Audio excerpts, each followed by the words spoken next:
He adopted 3 girls everybody refused. 27 years later, they did the unthinkable.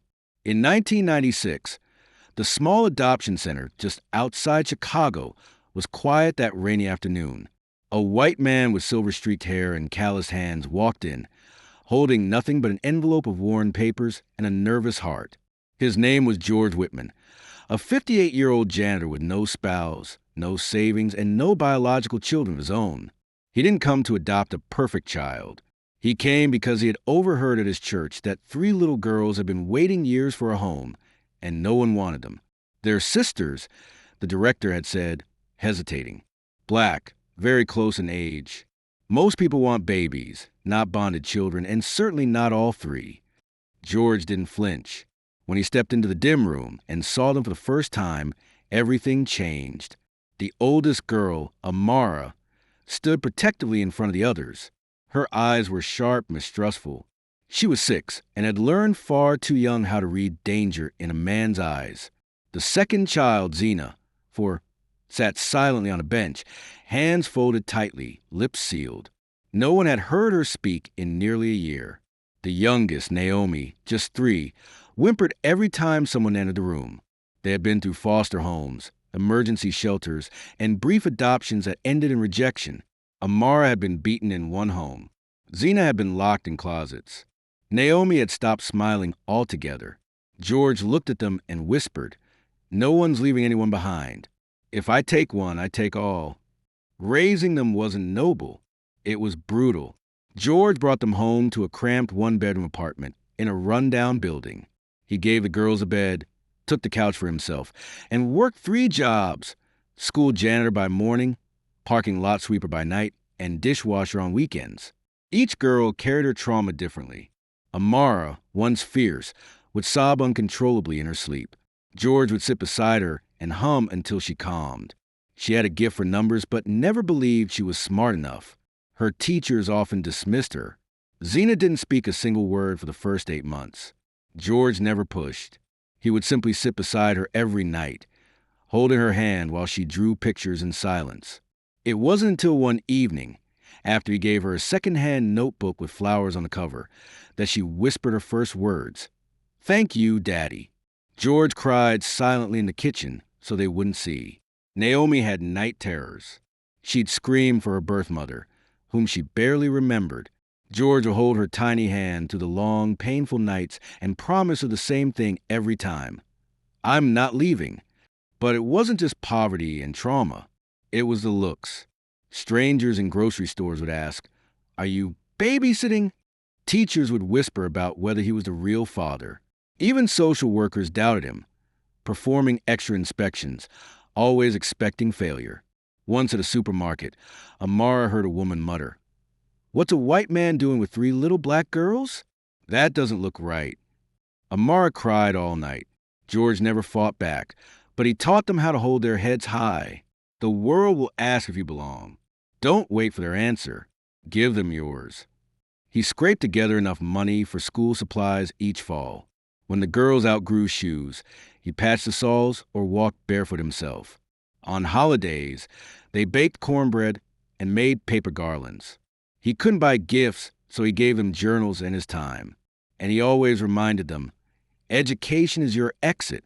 I can't give you riches, but I can give you the road." All 3 girls took that road.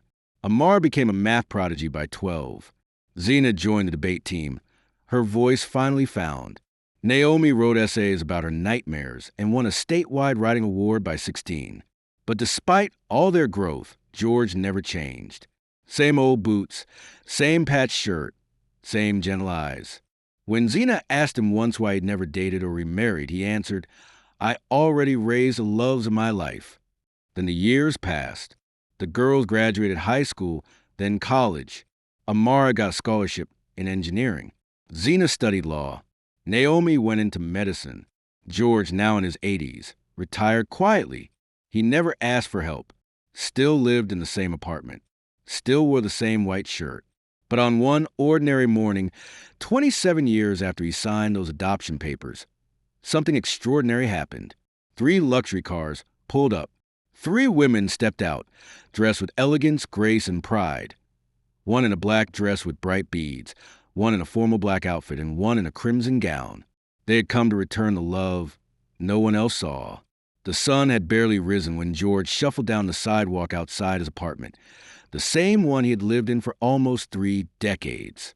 He still wore his old white t-shirt, the collar frayed, his shoes cracked with time. He had no idea this day, this quiet, ordinary morning, was about to become the most unforgettable of his life. He had just sat on the bench outside the park when he heard the engines. 3 sleek cars pulled up slowly along the curb. The first was a black Tesla, the second a silver Mercedes, and the third a glowing orange Lamborghini SUV. Turned every head on the street. George squinted. He reached for his glasses, then he froze. 3 women stepped out, graceful as queens. Amara, in a fitted black dress, adorned with the same style of necklace George had once saved pennies to buy her for a school performance. Zena, dressed sharply in a dark tailored outfit, now a renowned voice in child advocacy law.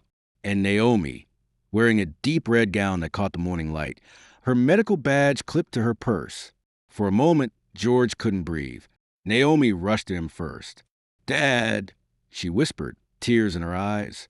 He shook his head slowly, disbelief painted on every wrinkle of his weathered face. "Is it really you?" Zena took his hand, placed a soft black pouch in his palm. Inside it, a set of car keys. Amara spoke next, her voice breaking. "It's yours, Daddy.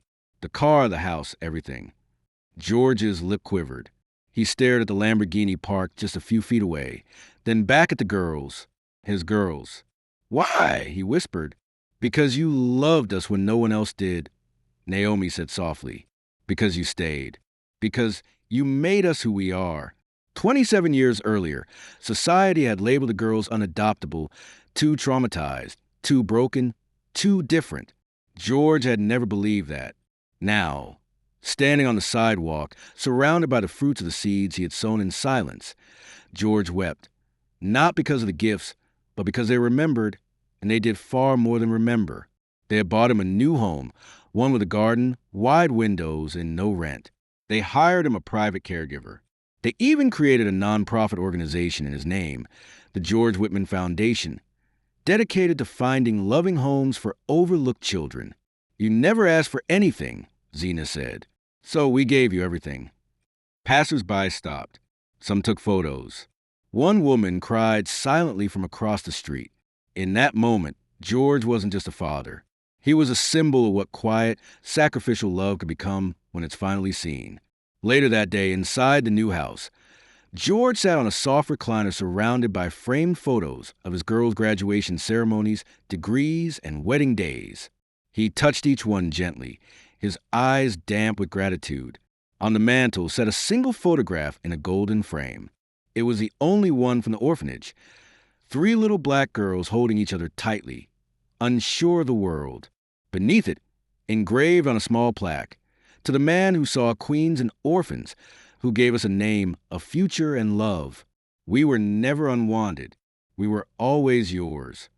At a small press gathering the following week, when asked why they did it, Amar replied, "Because when the world refused to adopt us, this man chose us. Now we choose to honor him. He gave up his youth for our childhoods. He gave up comfort for our healing. We just returned what the world never gave him." George, sitting beside them, said only one thing, barely above a whisper. "I'm proud, not because of the car or house, but because my girls are who they were born to be, and I got to watch them become it." In the end, it wasn't about luxury. It wasn't about success. It was about returning love to the one who gave it first with no promise of return. And the man the world called too poor to be a parent turned out to be the richest father alive. If you enjoyed this story, don't forget to give a thumbs up and hit that subscribe button for more emotional, dramatic, and unexpected tales. And let us know in the comments where in the world you are watching from. We love hearing from all of you. Until next time, stay kind, stay curious, and keep watching.